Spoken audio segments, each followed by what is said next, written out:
Awesome, Emmanuel Gomez, LRM Online. All right, James Bryan, thank you so much for spending a few minutes with me. Congratulations on your next documentary, The Big Conn.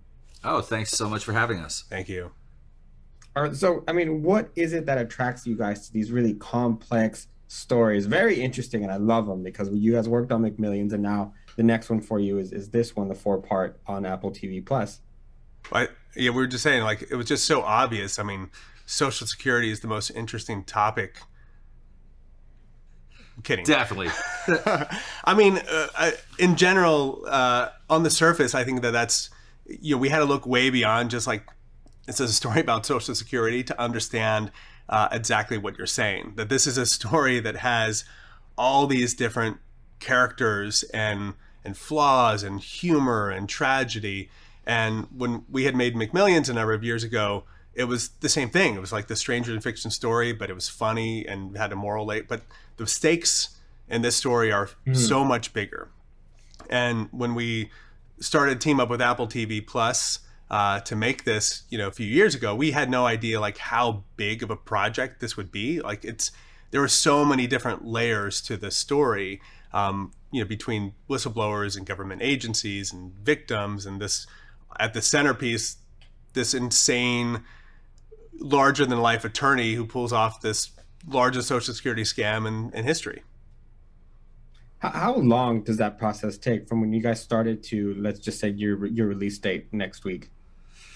It really varies. It depends on the project. For this, it was so large, so involved that it took, I think it's 3.5 years now, basically, at this point. From the very beginning. Yeah. From the very beginning. And the first part of it was, we heard about it from Peter King, who's also an executive producer on this project, who we worked with on McMillions.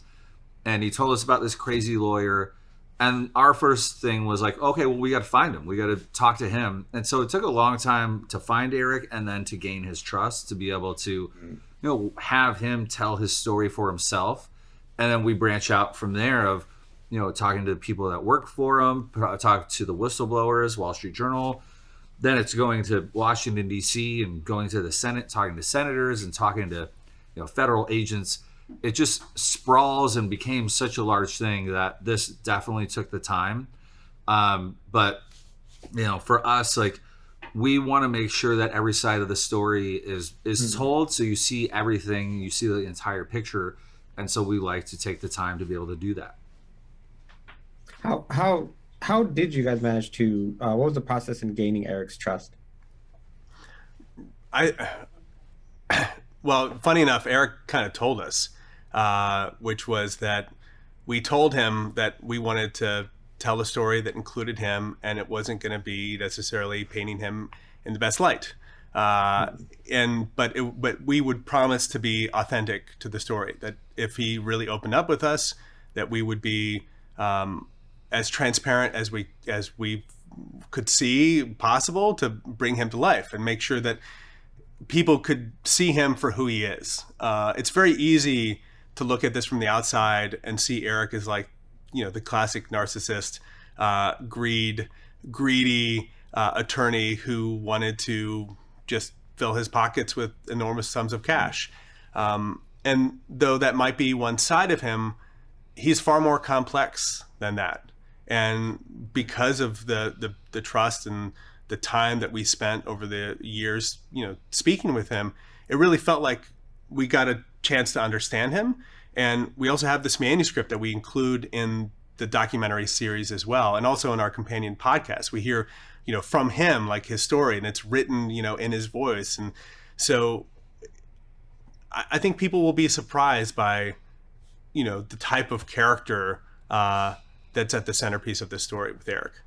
You guys definitely had to talk to so many different people whose lives changed. I mean, some people even tried to take their lives, as we see in the documentary, just because of how impactful, what he was doing, and then getting caught, the ramifications of it. Was there any apprehension from kind of the rest of the people, especially maybe some of the victims, to come forward and to be part of this? There was some apprehension, but what we were very fortunate in the sense that Ned Pillersdorf is the attorney that's really been spearheading helping these victims get their benefits back. And so we worked with him and really talked to him, and he trusted us. And because he trusted us, the people he's been working with, the victims, trusted us. So he put us in contact with as many as we could possibly fit in the amount of time that we were in Kentucky. And they were very gracious enough to sit down and be open about their story, because for a lot of them, this is one of the worst things they've ever had to deal with, and a painful thing that you don't necessarily want to have to recount and talk about. But we were very fortunate. They talked to us all about it, and we put as many as we could into the documentary series, but we also have even more people that we hear from in the companion podcast, which also comes out on May 6th. What kind of extra information are we going to get in the companion podcast? Oh my gosh, it's enormous. It's 6 parts, and I mean, we're doing it in a very different way. So it's a narrative companion podcast. So it extends the world beyond what you'll experience in the documentary series. So you can watch along. You can start from there. The idea is that as you watch each episode, you'll have a whole expansive world. There's more characters, for instance. So there were people that had actually ghosted us and avoided wanting to talk to us for the documentary series. And after 2 years and learning that we've been doing this and kind of realizing like, okay, we do care about this, they came around. And so we do have new characters that were introduced in the documentary series, which the podcast, from the documentary series, which really just naturally brings a whole different world or a whole different viewpoint to this world. So that's one thing. We also have a number of manuscript moments from Eric C. Conn that we couldn't include in the documentary series that we're including in the companion podcast. So we think that it will, if you like this story, you got to check out the podcast, because it really expands the world in a way that I don't think we've seen done before in a companion podcast, honestly. So it's such a crazy story. As filmmakers, you guys know that your centerpiece obviously is Eric Conn.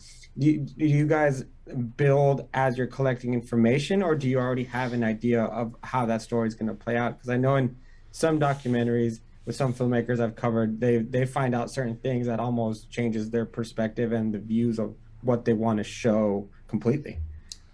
Yeah, it definitely is a constantly shifting thing. I mean, with McMillions, it happened, and with the Big Conn, it was really no different. We had a certain idea of what this whole story was. When we first talked to Apple TV Plus, we laid out, like, this is the story, this is how we're going to go about it. And then as we met everyone and learned more, it just expanded out what that story was, and changed and really changed our viewpoint on a certain amount of things, and so you just have to constantly be open and not too strict on like, well, this is originally how I thought it should go, so this is how it has to go. We're always shifting things all the way up to the last minute of delivery to make sure that we're getting the story right, and we're just so happy that we were able to get all of the sides of this entire story, so every single piece of it could be known. So my wrap-up question for you guys is, after working with Eric Conn for that long time and learning about his story, anything change about your perspective towards him? Oh yeah, absolutely. I think that going in, we thought one way about Eric, and by the end, we realized something else, but something completely different.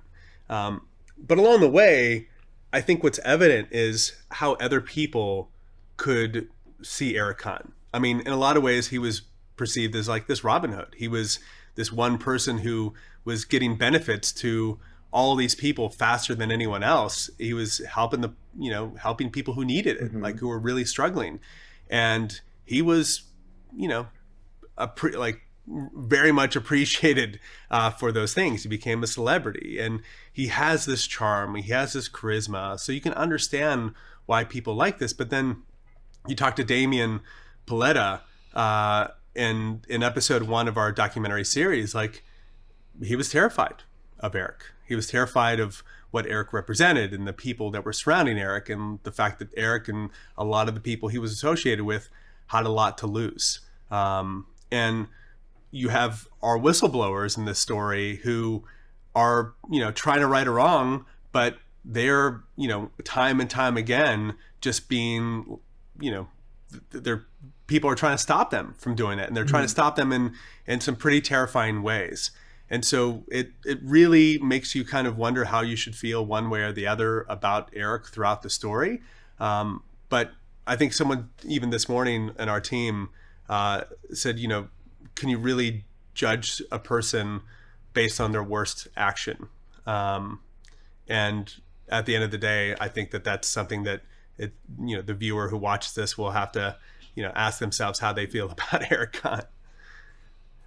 James, Brian, thank you so much for your time. Very well done, very complete, and like you were saying, I love the fact that you leave it really up to the audiences to make up their mind about how they feel about it and possibly have open conversations. I look forward to the podcast, and I look forward to talking to you again in the future. Thank you. All right, sounds good. Thanks so much.